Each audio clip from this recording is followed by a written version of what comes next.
Quick and short video here.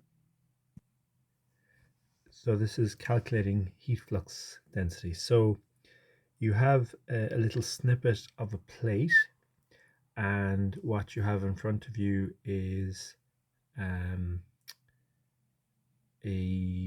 how do we say, steady state temperature distribution. So for example, this, I think it's 76 in the middle there. It's the average of the temperature above, below, to the right, and to the left.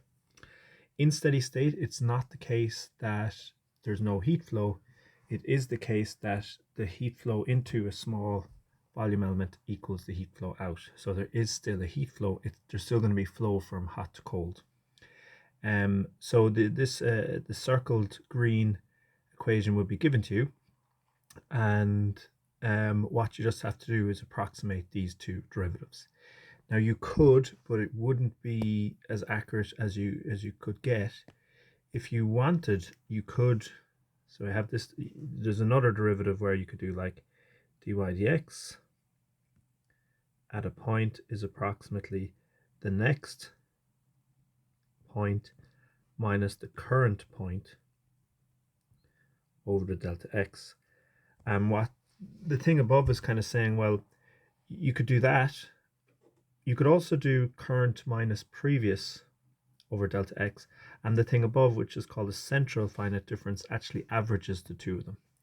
So it goes next minus previous over twice delta x. So if you do this one, imagine this one here, and also do maybe, see how much, also look at, say, current minus previous over delta x, and you average those two, you get the thing above. So we use the thing above.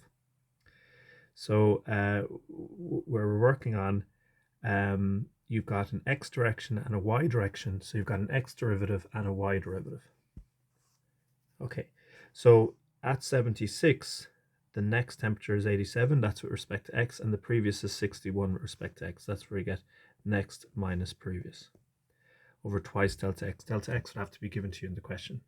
And then similarly with respect to y, 63 is the next and 92 is the previous. And so you get this, and then you get two numbers and you multiply in the k dash, which should be given to you in the question, and you get a vector. Now this one you can write as minus 39, 43.5, or else you can go in terms of ij, it doesn't really matter. Both of them are this is acceptable as well. It probably makes sense to check your answer, like maybe you forgot the minus or something. So if you draw the vector, so this vector is mostly going up, and also minus I means it's going to the left. It's going in the negative x direction, and if you draw it, you should see hot to cold in two senses. So say down the bottom, probably on average call this hot and this cold, and you do see the temperature going hot to cold.